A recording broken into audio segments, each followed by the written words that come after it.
Hello and welcome to another week of the Strong Bone Commitment. I'm here in Colorado and yes, it's snowed, but it's actually really warm out. It's glorious and I'm just outside Boulder. You might be able to see the Boulder Flatirons in the background. So today we're going to continue with our theme of coordination and balance and actually take the theme of the weather to help us with that. And we're going to look at cross-country skiing and some of the technique with that and how that could be adapted to work on the rebounder, just for some fun exercises. And in particular, we're going to look at classic skiing. Here we go. So we're looking at classic skiing and doing some of that technique here on the rebounder. And we're going to start with our arms. And classic skiing is where you stay in the tracks. So it's actually really good to adapt for the rebounder because it means that our knees and our feet stay in a straight line and over the knees, over the second toe, and everything is in alignment. So really good for what we're going to do here.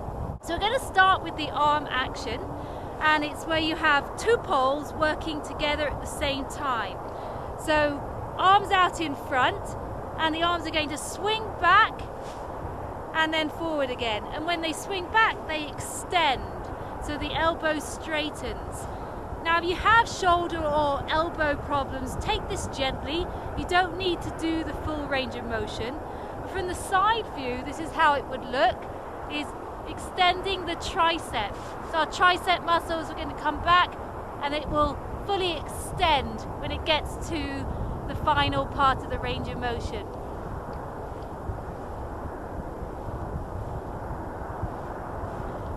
And try and put some momentum behind it. So it really is as if you are planting the poles in the ground and that's propelling you forward.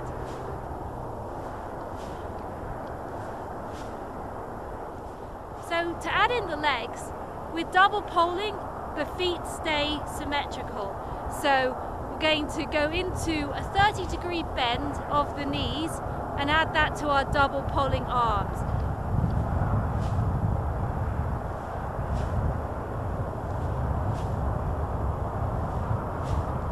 Try not to have your knees go too far over your feet. You really just want to be bending, going into a small squat and coming back.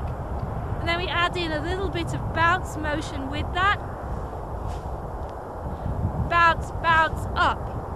Bounce, bounce, up. Do come up in between each of the actions. Momentum with your arms. Imagine you really are propelling along the snow.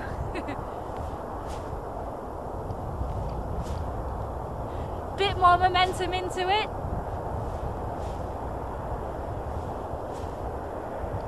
It's a lot of quad work today, working on strength and coordination. Adding in a bit more momentum.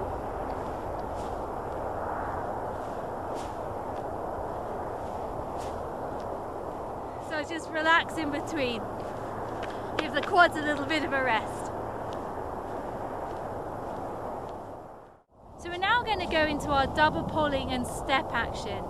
And I will say, if you have knee problems or you're not feeling the strongest through the knees, you might want to give this one a miss. So with the leg action for this, we're going to go into the squat like we did, but we're actually going to focus 80% of the weight on one leg and just 20% on the other. And the other leg is going to slightly step back. So this is how it would look.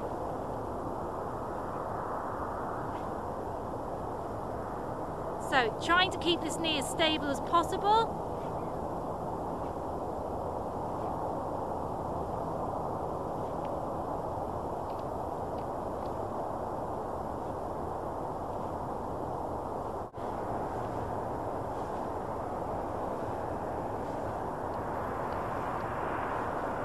All about coordination and balance with this one. Try and keep your knee facing forward as much as you can. 80% of the weight on the front leg.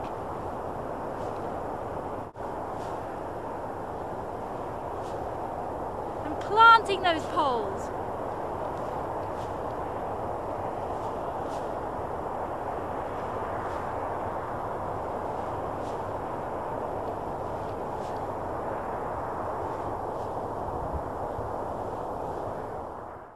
one thing to be really good with these exercises is to add in some hand weights.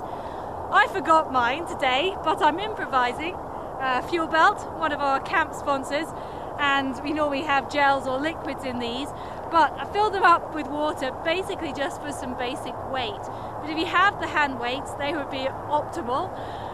So we're going to just run through the exercises with the hand weights just to show how that would be. Here we go. We'll start with our double polling exercise.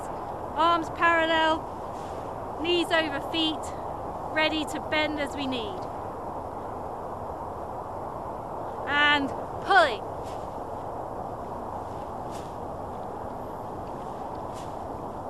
Really imagine the snow is rushing past. Momentum with your arms. Try and keep really good balance and your weight evenly distributed. Really going for it. Extending the tricep fully. Add in a bit more momentum.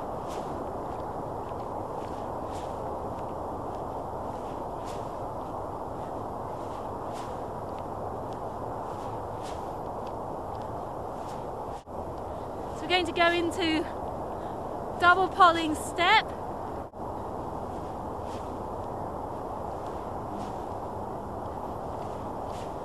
Keep the balance.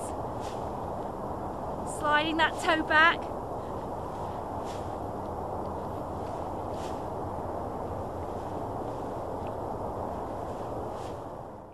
So let's have some fun now and really imagine that we are actually out there on our skis, and we're going to do some double polling. We're going to have to turn a little bit, and we're going to go into a tuck position, which means going past that 30-degree bend with the knees, and just for a short mount into the tuck and back out, and then we'll straighten up before we see the finish line. Here we go.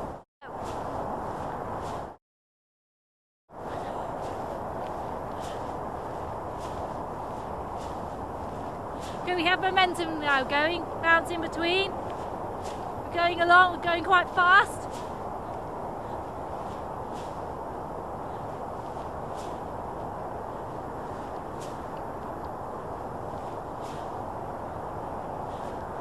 Okay, we're coming up to a downhill bit. It's just a slight downhill, so we're going fast. Arms just ready in the ready position. Fast action. You remember this from Sylvia's exercise a few weeks ago? And we're going to the left slightly. And now we're going to curve back to straight. Now we're going further to the right. Keep your feet parallel. Bending back.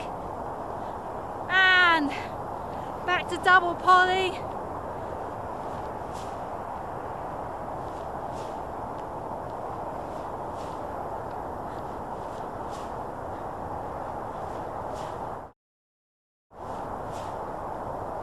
Oh, another downhill coming up.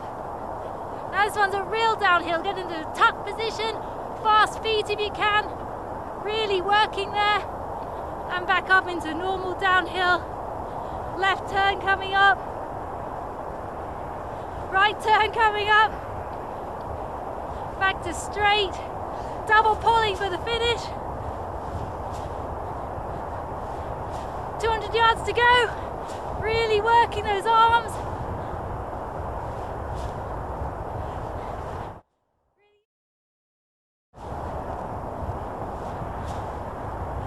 Finish in sight. Really working slightly downhill. And you're done. Whew. Nice. Enjoy the view.